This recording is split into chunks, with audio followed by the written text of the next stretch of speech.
सो hey guys, मैं हूँ तुम्हारा भाई जेडी। तो करते हैं ब्लॉग की शुरुआत महादेव के आशीर्वाद के साथ। जय शिव शंकर, जय शिव शंभो। तो भाई शाम के बज रहे हैं फ़िलहाल 5:30 और आज मेरे पेरेंट्स जो है वापस चले गए।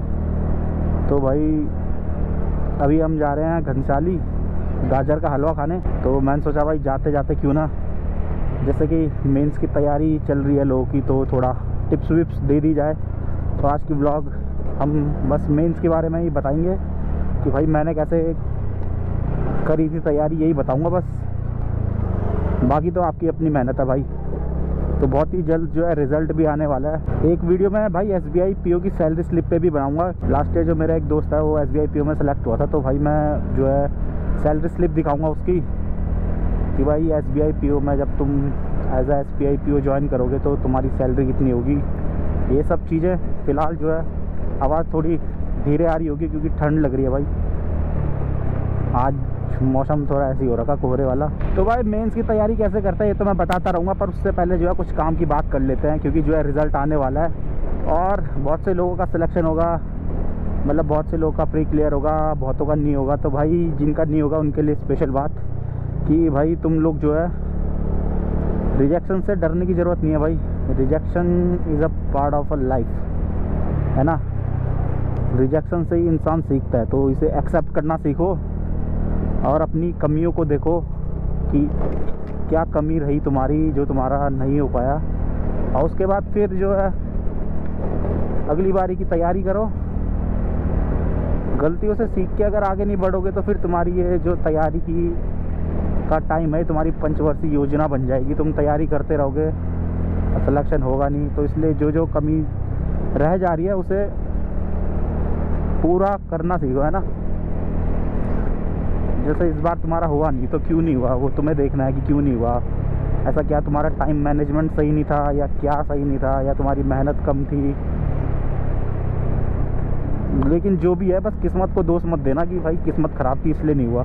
हुआ इसलिए नहीं होगा क्योंकि क्या पता तुम्हारी मेहनत कम हो, या फिर तुमने बहुत मेहनत करी लेकिन तुम भयंकर एग्ज़ाम हॉल में इम्प्लीमेंट नहीं कर पाए उसे सही से। पर वो चीज़ भी आनी चाहिए, है ना। तो किस्मत को दोष देने से बढ़िया अपनी गलतियों से सीखना और रिजेक्शन को जो है एक्सेप्ट करना, क्योंकि वही जो तुम्हें आगे ताकत देगी भाई कुछ बड़ा करने की। मेंस के लिए जो है मैंने मॉक टेस्ट पे ज़्यादा फोकस करा, और जैसा कि मैंने बताया था पहले भी व्लॉग में कि भाई मेंस के लिए क्या है, जीके पे भी मैंने अच्छा फोकस करा हुआ था। तो जीके मैंने पढ़ा था आशीष गौतम से, उनके जो है डेली के नोट्स बनाता था मैं, डेली वीडियोस के खुद से नोट्स बनाता था वीडियो देख के। लाइव सेशन नहीं देखता था उनका, मैं रिकॉर्डेड वीडियो देखता था बाद में, और उन्हीं से नोट्स बना के फिर उनको डेली बेसिस पे रिवाइज़ करता था, और उससे जो है मेरा जीके सही हो गया।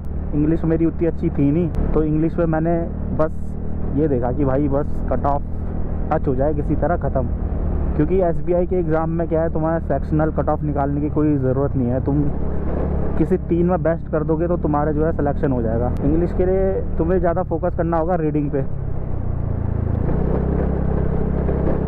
तुम्हें अपने आसपास का एनवायरनमेंट ऐसा बनाना होगा कि भाई तुम मूवी भी देख रहे हो इंग्लिश वाली, और गाने सुन रहे हो इंग्लिश वाले, न्यूज़पेपर पढ़ रहे हो, न्यूज़ देख रहे हो, सब इंग्लिश में है। तो भाई तुम जब एरर डिटेक्शन फाइंड करोगे तो तुम्हें खुद से मतलब पता लगने लग जाएगा कि भाई यहाँ पे तो ये गलती है।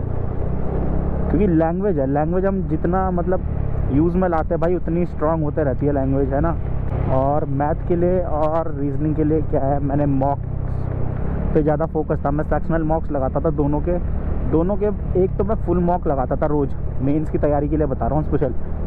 प्री का जो प्री हुआ था हमारा, उसके एकदम बाद से मैंने मेंस की तैयारी चालू कर दी थी। क्योंकि उम्मीद तो होती है जब तुम भयंकर इतने एग्ज़ाम देते हो, और तो फिर मतलब कॉन्फिडेंस आ ही जाता है कि प्री तो निकल ही जाएगा, सीधे मेंस पे फोकस करो। तो भाई जैसे प्री का एग्ज़ाम कंप्लीट होता था मैं मेंस की तैयारी में लग जाता था, ये नहीं देखता था कि रिज़ल्ट कब आ रहा प्री का। तो मेंस के लिए क्या, एक दिन में एक फुल मॉक, और अल्टरनेट डेज पे मैं लगाता था फुल मॉक टेस्ट, और डेली बेसिस पे लगाता था भाई सेक्शनल मैथ्स का पूरा एक सेक्शन का टेस्ट लगा दिया और जो क्वेश्चन नहीं आ रहे उनको मैं देखता था। टेक्स्ट बुक के मॉक्स मुझे लगते हैं सही एग्ज़ाम ओरिएंटेड, तो मैं भाई वही ज़्यादा यूज़ करता था, वही लगाता था। और एक गाइडली का भी लगाता था, तो गाइडली और टेक्स्ट बुक ऐसे अल्टरनेट डेज पे चेंज कर करके लगाता था, है ना। तो मैथ्स का मैं क्या करता था, जैसे मैंने मॉक्स लगा लिया, जितने भी मेरे मार्क्स आए उनको फिर मैं आंसर देखता था उनके, है ना, उनके आंसर देखता था, जिनमें मेरे सही होते थे तो उनको मैं करने का दूसरा तरीका ढूंढता था कि भाई ये दूसरे तरीके से कैसे हो सकता है। तो उन्हीं का सॉल्यूशन देखता था उन क्वेश्चन का कि इन्होंने कैसे करा है, और जो नहीं हो पाते थे उन क्वेश्चन की मैं फिर प्रैक्टिस कर लेता था। भाई नेट में बहुत कुछ मिल जाता है, जो भी क्वेश्चन हो नहीं पा रहा है उसके 10-15 टाइप निकाल लिए, बस उसी की प्रैक्टिस कर ली, बस ख़त्म। सब लॉजिक का गेम है। और भाई मेंस में तुम्हें कोई ऐसे 30 मार खान बनने की ज़रूरत होती है नहीं। तुम्हारा अगर फाइनल तुम्हें सिलेक्शन से मतलब है, खाली तुम्हारा अगर टच भी हो जा रहा है ना कट ऑफ, तो भी तुम्हें जॉब मिल जाती है। तो तुम्हें इतना 30 मार खान बनने की ज़रूरत है नहीं, क्योंकि अब ऐसा तो है नहीं कि भाई तुम अगर SBI क्लर्क के एग्ज़ाम में तुम जैसे अगर अच्छे मार्क्स ला गए तो तुम्हें वहाँ कर होम पोस्टिंग मिल जाएगी, ऐसा कुछ नहीं होता भाई।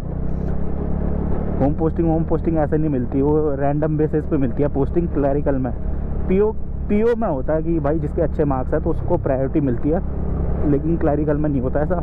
तो बस यही तुम्हें देखना है। और जैसे कि मैं कह रहा था मेंस में जैसे प्री होता है भाई, प्री में तुम्हें होता है मैक्सिमम अटैम्प्ट और एक्यूरेसी, ये दो चीज़ों पे बहुत फोकस करना होता है प्री के एग्ज़ाम में खाली, है ना।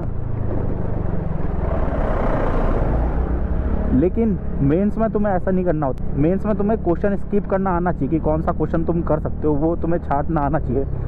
अगर 10 सेकंड में तुम्हें क्वेश्चन पढ़ के ही पता चल जाएगा कि भाई ये क्वेश्चन बस का है कि नहीं है, छोड़ दो उसे, ख़त्म, और जो आ रहा है वो करो। क्योंकि मेंस में भाई तुम्हारी एक्यूरेसी मैटर करती है। तुमने नंबर ऑफ क्वेश्चंस कितने अटैम्प्ट करे हैं ये मैटर नहीं करता, तुम्हारी एक्यूरेसी मैटर करती है। लेकिन प्री में भाई तुमने कितने क्वेश्चन करे हैं ये भी मैटर करता है, और एक्यूरेसी दोनों मैटर करती है। मेंस में तुम स्किप करना तुम्हें आना चाहिए, और ये सब चीज़ें तुम तभी सीखोगे जब तुम मॉक्स लगाओगे ज़्यादा से ज़्यादा। तो मैथ्स और रीजनिंग का तुम सेक्शनल देते रहो, और इंग्लिश का तुम रीडिंग पे फोकस करो। और क्योंकि बैंकिंग में जो इंग्लिश आती है भाई वो सब रीडिंग कॉम्प्रिहेंशन यही सब आता है उटपटांग से, तो भाई एंटोनियम सिनोनियम्स तो आते हैं नहीं भाई, जैसे SSC में आता है। तो उसके लिए तुम्हें रीडिंग पे ही फोकस करना होगा, और अल्टरनेट डेज पे एक एक फुल मॉक टेस्ट लगाओ। और अगर तुम्हारे नंबर कम आ रहे तो तुम्हें डिमोटिवेट होने की ज़रूरत नहीं है। सबसे पहले तो ये चीज़ सीखो कि भाई अगर तुम्हारे नंबर कम आ रहे हैं तो तुम्हें डिमोटिवेट नहीं होना। तो भाई हम यहाँ पे आए हैं कूड़ा फेंकने के लिए, क्योंकि यहाँ पे डस्टबिन है और हम यहाँ पे जो है कूड़ा फेंक रहे हैं। तो इतनी दूर मैं 2 पर्पज़ के लिए आया था, एक तो कूड़ा फेंकने के लिए, दूसरा गाजर का हलवा खाने, जो कि हम यहाँ से होके उधर जाएंगे, गाजर का हलवा खा के आएंगे। तो भाई मेंस की स्ट्रैटेजी मैंने आपको बता दी कैसी है। बाकी यार एक बात तो मैं हमेशा बोलता हूँ, ये स्ट्रैटेजी वगैरह तुम दूसरों की कॉपी कर रहे हो तो उसकी कोई गारंटी नहीं होती कि तुम दूसरों की स्ट्रैटेजी से तुम्हारा सिलेक्शन हो जाएगा। पर इस चीज़ की पक्का गारंटी होगी कि जो तुमने खुद की स्ट्रैटेजी बनाई है अपनी, उससे तुम्हारा सिलेक्शन हो सकता है। तो तुम खुद पे भरोसा करना सीखो सबसे पहले तो, है ना। किसी और ने कैसे तैयारी करी है वो देखना मुझे नहीं लगता, क्योंकि उसने तो अपने आसपास का एनवायरनमेंट अपने हिसाब से बनाया ना। सारी चीज़ें सेट, जैसे हम कमरे की सेटिंग करते हैं तो अपने हिसाब से लगाते हैं, चेयर टेबल बेड वेड सब कुछ हम दूसरों के हिसाब से तो नहीं लगाते। सेम वैसी ही प्रिपरेशन भी है, तुम अपने हिसाब से देखो कि तुम किस चीज़ में स्ट्रांग हो, कौन सी तुम्हारी वीक है, टाइम मैनेजमेंट, ये सब तुम्हें खुद से देखना है। और SBI क्लर्क का मेंस कोई इतनी बड़ी तोप वाली बात भी नहीं है कि निकाल नहीं पाओगे। बस कूल माइंड रह के जाना, खुद पे भरोसा रखना, आराम से हो जाएगा, कोई दिक्कत नहीं है। और एक बार हो जाएगा फिर तुम्हें खुद समझ नहीं आएगा कि भाई तुम्हारा सिलेक्शन हुआ कैसे, समझ रहे हो ना। ऐसा भी होता है, तुम्हें लगेगा यार कि मेरा तो पेपर बेकार हुआ था पर मेरा सिलेक्शन कैसे हो गया, समझ नहीं आ रहा। पर एक्चुअल में तुम्हारा पेपर बेकार नहीं हुआ था, तुमने भयंकर मेहनत करी है तो उसका फल मिला तुम्हें। जैसे हम बोलते हैं ना कि हमारा पेपर अच्छा हुआ पर सिलेक्शन नहीं हुआ, अरे यार ये तो क्या हो गया, तो होता ही है कि भाई तुमने मेहनत उतनी नहीं करी होती है, इसलिए तुम्हारा सिलेक्शन नहीं होता। और सेम वैसे जब तुम्हारा सिलेक्शन हो जाता है तो तुम कहते हो यार मैंने इतना अच्छा पेपर तो दिया नहीं था तो सिलेक्शन कैसे हो गया।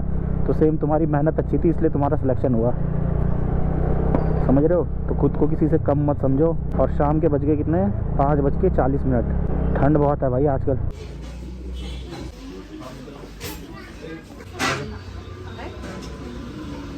सो गाइस अभी मैं आ गया रूम पे, गाजर का हलवा मस्त खा के यार। तो यार रास्ते में अंधेरा हो गया था इसलिए मैं मोटो ब्लॉग कर नहीं पाया। तो अभी मैं क्या कर रहा हूँ, ब्लॉग को एंड कर रहा हूँ। फिलहाल तो मैं बना रहा हूँ कॉफ़ी, और टाइम भी हो गया, तो अब मैं सो रहा हूँ भाई। कल फिर बैंक भी जाना है। तो भाई ये छोटी सी स्ट्रैटेजी थी। बाकी कैसी लगी स्ट्रैटेजी, ये मेरी अपनी स्ट्रैटेजी थी, मतलब कोई ऐसे उसकी नहीं थी, मतलब मैंने कैसे करा ये था वो। तो कैसा लगा वीडियो, कमेंट बॉक्स में कमेंट करके बता देना। बाकी ब्लॉग को करता हूँ यहीं पे एंड, और वीडियो सही लगी तो भाई लाइक कर देना, कमेंट कर देना, सब्सक्राइब तो कर ही देना भाई। 10,000 पहुँचना है हमें, ठीक है। तो मिलते हैं फिर नेक्स्ट ब्लॉग में, तब तक के लिए जय हिंद, हर हर महादेव, जय श्री शंकर, जय श्री शंभो, जय देवभूमि उत्तराखंड।